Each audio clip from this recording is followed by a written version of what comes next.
Ang wika ay tunog. Wika ay masistema. Ang wika ay kultura. Wika ay ginagamit ng tao. Ang wika ay arbitraryo. Wika ay mahalaga dahil ito ang sumasalamin sa ating pagkakakilala. Sinasabing masalimuot ang pinagdaanan sa pagpili ng wikang pambansa sa Pilipinas dahil sa marami ang mga umiiral na wika nito. Ngunit, hindi nagpapatinag ang mga dalubhasa upang magkaroon tayo ng iisang wikang pambansa. Nangyari ito sa panahon na ang mga tao ay may kakayahan na sa pag-iisip o sinasabi natin na nakapag-aral na. Pero ang tanong, paano kaya ang takbo ng wika noong panahon ng katutubo o noong panahon ng pananakop ng mga dayuhan? Tara, balikan natin upang lubos natin itong maunawaan. Panahon ng katutubo. Sa panahon na ito, pinaniniwalaan na ang mga ninuno natin, lalo na ang mga katutubo, ay may sistema na ng komunikasyon at gumagamit ng wika bago pa man dumating ang mga Kastila sa ating bansa. May tinatawag sila noon na barter system o pagpapalitan ng mga produkto, kaya hindi ipinagtaka na mayroon na silang tinatawag na wika o pakikipag-usap sa panahon na ito. At baybayin pa ang sistema ng kanilang pagsulat na binubuo ng 17 titik na may 3 patinig at 14 na katinig. Panahon ng Espanyol. Nang sakupin ng Espanyol ang Pilipinas, mayroon ng wikang umiiral sa ating mga ninuno. Ngunit ito ay pinigil nila. Ibinasura nila ang baybayin at ipinaniwala ang sistema ng abecedario o wikang Romano sa pagligtas. Nanganib ang wikang Filipino at nagtagumpay na sinakop ng mga Kastila ang ating mga katutubo. Sa panahon din na ito, wikang Kastila ang ginagamit na medium sa pagtuturo. Panahon ng Amerikano. Sa panahon na ito, nagsimula na naman ang pakikibaka ng mga Filipino nang dumating ang mga Amerikano. Ginagamit nilang instrumento ang edukasyon na sistema ng pampublikong paaralan at pamumuhay na demokratiko. At sa taong 1901, Ingles ang naging opisyal na wikang pambansa medium na ginagamit sa mga paaralan. Panahon ng Commonwealth.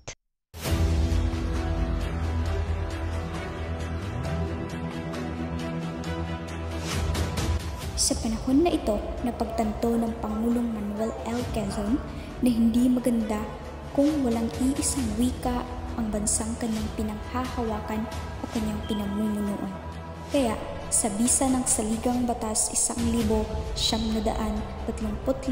Artikulo 14, Section 3, itinadhana na ang Kongreso ay gumawa ng hakbang tungkol sa pagpapaunlad at pagpapatibay ng pagkalahatang wikang pambansa na batay sa isa sa mga umiiral na katutubong wika. Sa ginawang surian ng wikang pambansa, kabilang na dito sina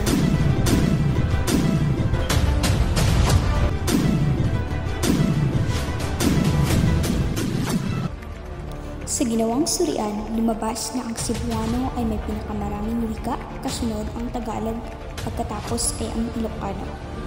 Ngunit, gayon pa man sa taong 1937 sa kautosang tagapagpaganap bilang 134 mula sa Saligang Batas 1935,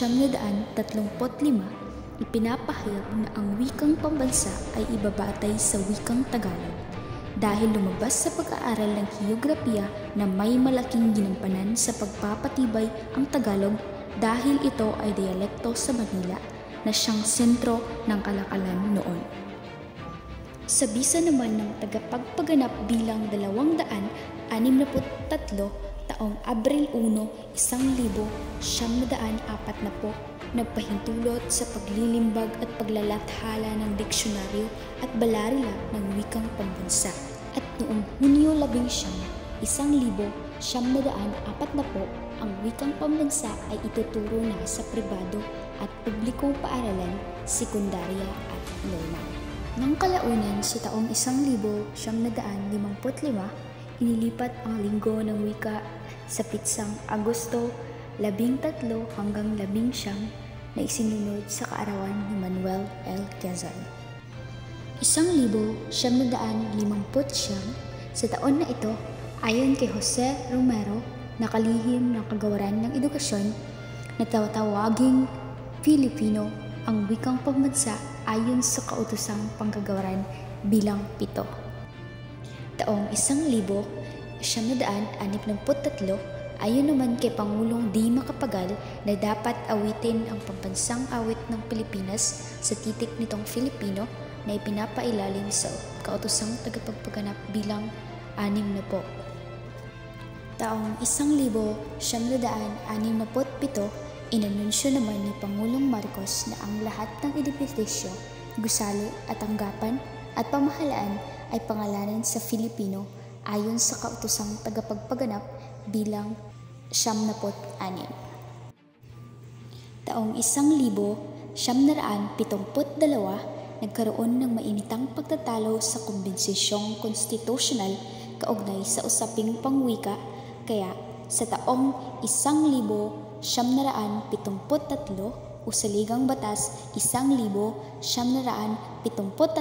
Artikulo 15, Seksyon bilang 3 at 2, ang wikang English at wikang Filipino ay gagamitin bilang wikang opisyal ng Pilipinas.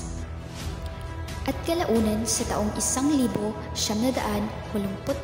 o Saligang Batas 1987, Artikulo 14, Seksyon 6 hanggang 9, ang wikang Filipino o ang alfabetong Filipino ay bubuuhin ng 28 na letra. Ito ay ayon kay Pangulong Cory Aquino. At sa taong 1977, sa pamumuno ni Pangulong Fidel Ramos, ginawa niyang buwan ng wika ang buwan ng Agosto na ipinapailalim sa proklamasyon bilang 104. At hanggang sa kasalukuyan ay nanatili pa rin na Filipino ang ating pambansang wika ng Pilipinas.